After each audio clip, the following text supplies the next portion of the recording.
Last night, it became more clear to me than ever why there are so many varying opinions about Tesla, the stock valuation, and its future impact on society. As a result of this mini epiphany, maybe more of a strong reminder, today's video will be a bit different than a typical quarterly recap. Watching the world react to Tesla's earnings has me in a place where I feel the need to say some things and share some perspectives, and I think in the end, that will be more helpful than nerding out about mark to market gains for Bitcoin and how that's benefited Tesla in quarter four. Although, sure, in time, we can certainly explain the mechanics of stuff like that. And listen, let me be clear. It's not that these things don't matter, because for the next 6 to 12 months, they most certainly do when it comes to the stock. The problem I'm seeing is the volume of people that can't seem to detach from certain things, and as a result, many people are disillusioned with Tesla, and it really doesn't need to be this way. Everyone just needs to understand the great Tesla bifurcation, and once you can really grasp this and the incentives behind each group, the commentary about Tesla and narratives you see will make a lot more sense. And hopefully, each side can understand the other a bit better, with the most important result being a better understanding of Tesla and its future. Now more than ever, Tesla observers are being split into two groups. We'll call one group now and one group future. The now group does have all of these factual points on their side. Tesla's stock price was higher back on November 1st, 2021 than it is today. So, over the past 3 years, the stock has been negative. Tesla's auto gross margin ex credit number in quarter four was the lowest it's been in about 7 years. In quarter four, Tesla's operating income was down 24% year over year. Not only that, but Tesla's operating income was higher in quarter three of 2021 than it was in Q4 last year. Tesla's average selling price has been steadily coming down thanks to the need for sales incentives around the world to keep moving metal, and yet all of those efforts still resulted in negative year-over-year sales growth for 2024. There are still big question marks for Tesla's delivery growth in 2025, especially if the tax credits are removed, and Tesla did not reiterate that 20 to 30% delivery growth for this year, which some can interpret as a backing off of that figure. We do have to consider Tesla is doing something unprecedented, changing over 4 factories globally at the same time to the new Model Y, and last year the changeover to the new Model 3 at fewer factories was slower than expected at Fremont. Vaibhav said on the call the changeover will result in several lost weeks of production in quarter one, and as a result, margins will be impacted. There's plenty of uncertainty about tariffs, and those would hurt Tesla's cost structure, even though Tesla's done a great job of localizing production over the years. Despite that, they're still very reliant on parts around the world for all of its businesses. And yes, we all know Elon's been wrong about the robotaxi timeline for many years, so this now group doesn't really care what Elon says about robotaxi timelines, and listen,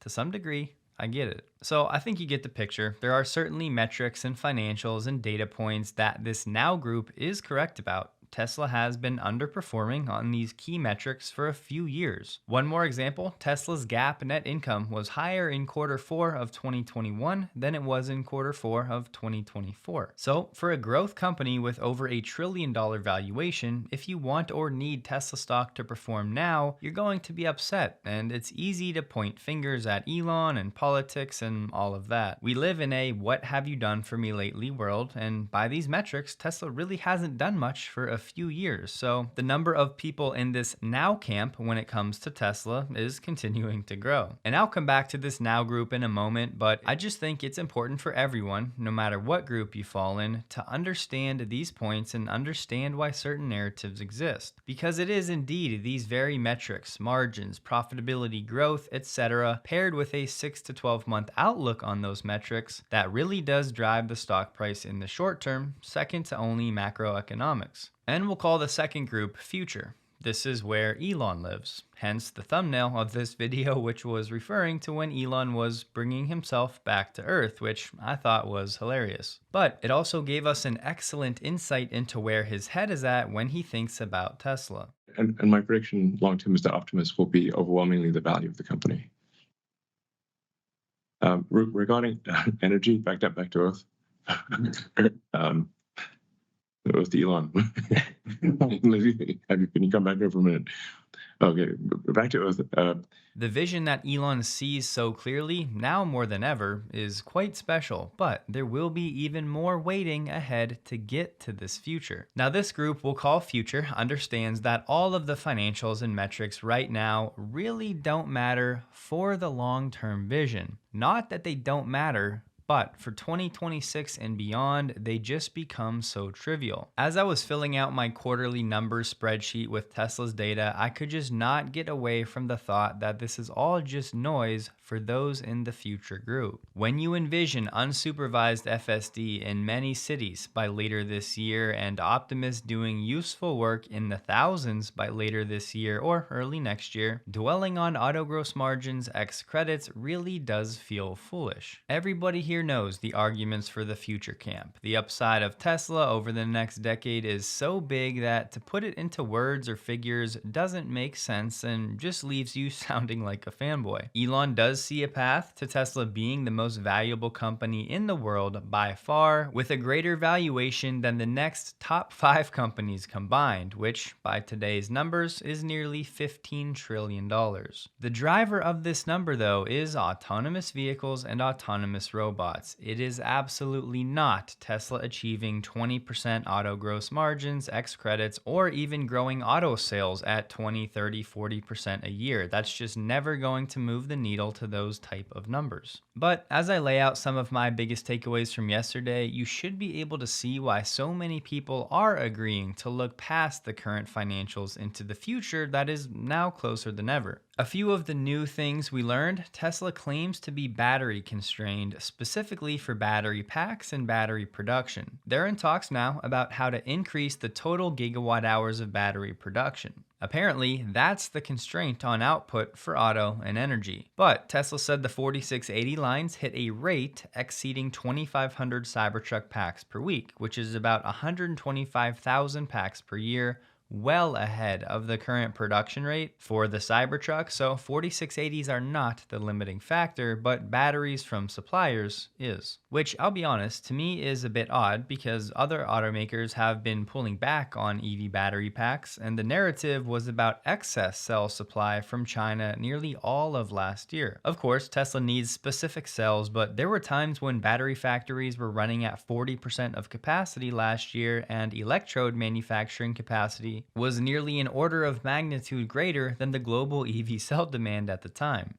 So I would have loved to hear more about how and why Tesla is battery constrained, but of course, no analyst thought to get more information about this. Nothing about the severity of the constraint, but Elon did say they'll get it sorted out, and for now, that's really all we have. The big news was, of course, for the first time, we got a specific month for unsupervised FSD, which is June, for paid rides in Austin, but it'll only be for Tesla's fleet, no customer deployments yet. Next year should be the year for the Airbnb situation for customer cars joining the network, according to Elon. But it's not just Austin. The plan is to launch unsupervised in California later this year and likely in many regions of the US by the end of this year. Further, probably everywhere in North America next year. The constraint next year is likely to be regulatory, and hopefully by then the Trump friendship pays some dividends and there's federal regulation for robotaxis alleviating that constraint. To start, Tesla will go slow to make sure everything is safe and works well, and there is significant interest from a number of major car companies to license FSD, but Tesla's only entertaining it where the volume is very high. Clearly, Tesla's focus is to get unsupervised working across the US first before worrying too much about licensing. Elon did go on a mini rant about regulations in the EU and challenges in China with FSD, so I'm even more confident now in what I said last week that we should all temper our expectations for FSD around the world. The EU committee meets in May, but there's nothing Tesla can do to expedite that. Elon at one point guessed that maybe May next year is when supervised FSD would be allowed in the EU.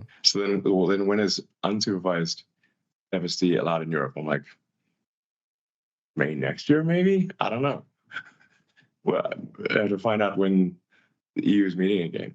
Clearly, that was just a guess, but what I'm getting at here is I think quarter 1 of this year is looking very doubtful. On the China challenges, China won't allow Tesla to transfer training video outside of China. Again, exactly what we talked about last week. But we learned that the US government won't let Tesla train in China. So, in the event China says you need to do all of your training here, which is what they're saying now, something may need to change with US restrictions to allow that to happen, and Tesla would then need to build out separate infrastructure in China. It is pretty cool that Tesla can make progress now with video of streets on the internet fed into Tesla's training and simulations for bus lanes in China, which is their biggest challenge for that market. And Elon concluded saying hopefully unsupervised is in most countries by the end of next year. Here's the thing, some people are now concerned that other companies could just pull online videos and buy some compute and then really narrow Tesla's data gap after the comments about what Tesla's doing in simulation. But a few weeks back, we talked about the limitations of this simulation data, so this is not some sort of shortcut to eliminating the need for real-world data. It's just like a band-aid temporary measure to keep the progress moving until the regulatory situation becomes more clear. We should be expecting Tesla's capex to increase the next few years. As they called out in the 10K, the training needs for Optimus will be 10x what's needed for the vehicles to get to the full range of useful roles for Optimus. So far, cumulatively, Tesla has spent about $5 billion on AI capex, so over the next 5 to 10 years, Tesla may see that figure increase to $50 billion and beyond. And of course, it's fun to think about Optimus revenue being north of $10 trillion at some point like Elon said, but there's a long way to go to get there. Elon did say 10,000 Optimus robots built this year is the internal plan, but they're likely only going to hit several thousand realistically. The production design 1, which is what they'll make later this year, will inform what they change for production design 2, which should go into production toward the middle of next year. Optimus is not yet design locked, and the pilot production starting this year will be for internal use at Tesla. They can use several thousand for boring jobs at the factories. It sounds like the Optimus ramp could get pretty nutty, as they're aiming to see an order of magnitude ramp every year aspirationally, which would mean this pilot line that should launch later this year of version 1 of Optimus would start off with one line making about 1,000 Optimus per month, and then version 2, which hopefully comes toward the middle of next year, would be around 10,000 units per month.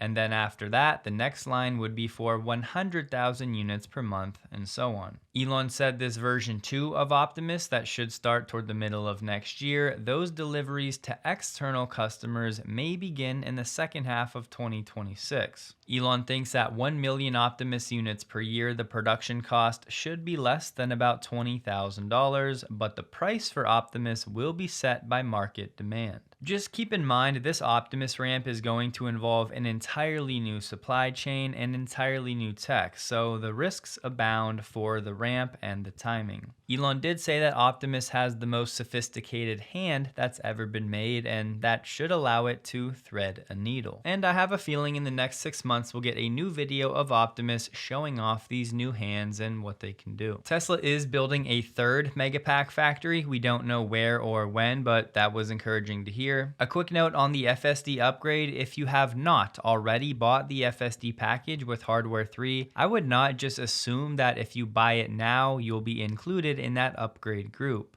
I'm just saying if it was me, I would want to confirm with Tesla and somehow get it in writing that if you buy FSD now only to get that upgrade, that they'll actually honor that for you buying it now. When Elon and the team were talking about the Semi, which is still on track with the same timeline, he said it should be a $10 billion per year type project when it comes to revenue, but he made the joke like, is that even relevant anymore when you think about the opportunities for FSD and Optimus? Once again, that just gives you a little window into Elon and the team's mind of where they see Tesla going in the next few years. So with these updates, if you take a second to imagine a realistic scenario where at the end of 2026, so less than 2 years away, we have unsupervised in a majority of North America, both for Tesla's internal fleet and customer vehicles. Maybe not all of North America like Elon is predicting, but let's just say again, the majority, over 50%. And don't forget, these vehicles could be transporting both people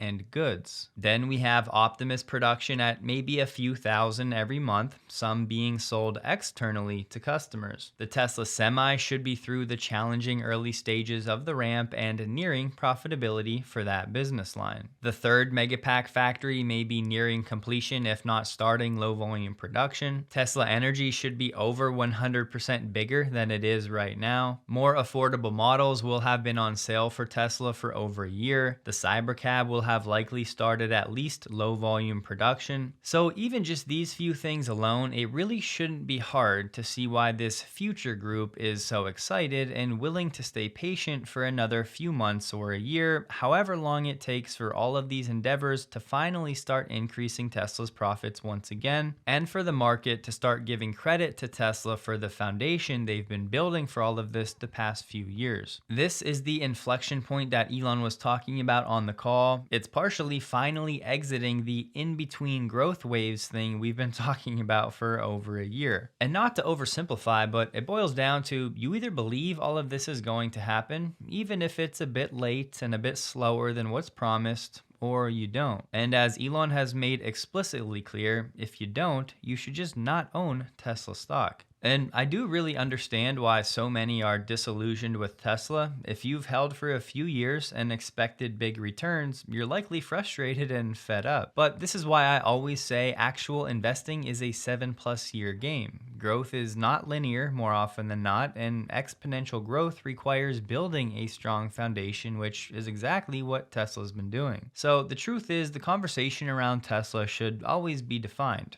Are we talking about the now, the next few months, kind of like Wall Street does? Or are we talking about S-curves and exponential growth waves that are likely right around the corner over the next 5 years? Your perspective on Tesla really just boils down to which camp, now or future, you relate more with. I, of course, am personally in the future camp, as I have no need for Tesla stock to perform right now. But I was also a financial advisor and my background is finance, and I used to love nerding out on Tesla financials because at the time it was a much more critical piece of the Tesla story back then. For a time, the stock price was absolutely driven by how many cars were being sold and the profits on those vehicles, because that's really all we had for a time. And eventually, the day will come back around when Tesla's financials start to accelerate rapidly, and there are things we'll need to pay attention to closely to understand this next chapter of the Tesla story. And by the sound of things, that may start sometime toward the end of 2025. So until then, while it's good to be aware of Tesla's margin compression and the numbers lagging, I don't think it's wise to let it distract from what's about to happen starting later this year. I'm not naive enough to think that the now group and the future group are going to start holding hands, but I do hope that as we all watch this Tesla story unfold, we can do so with some patience and understanding, which will make keeping up with the company a bit more enjoyable, hopefully enabling people to not be so frustrated with why some people just, quote,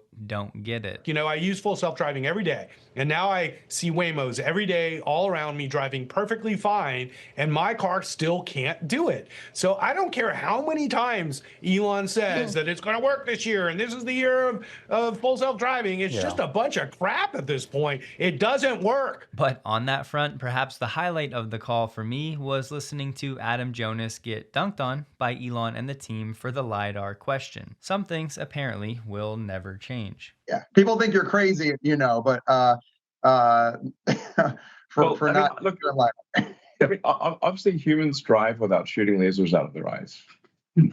Unless you're Superman. So just remember, for the next year or so, there's going to be a great divide between the now and the future, and both camps have good arguments to make depending on what you want from Tesla. Some are here for a short time and others for the long haul. Some focus on the tech, some on the financials. Some are long Tesla, some are short Tesla. Some need Tesla stock to go up now, some want it to go down as they're still accumulating. So I know certain narratives can frustrate certain groups. Just know that in the end, all that will matter is the product from Tesla, and there's a reason they say patience is a virtue. There are valid reasons for people to complain about Tesla right now. Some other arguments are not so valid. Tesla was founded, as the mission is to advance sustainable transportation and energy, and that they were doing a wonderful job before they pivoted into a bunch of businesses that we're not sure how they're going to be, which is robotics and cybercabs. So and that's not coming anytime soon either. So, But having followed Tesla for the past decade, I am quite confident that most of what Elon is saying about Tesla right now will turn out to be true. Every great shooter misses now and again, but statistically, they're then much likelier to hit the next time around.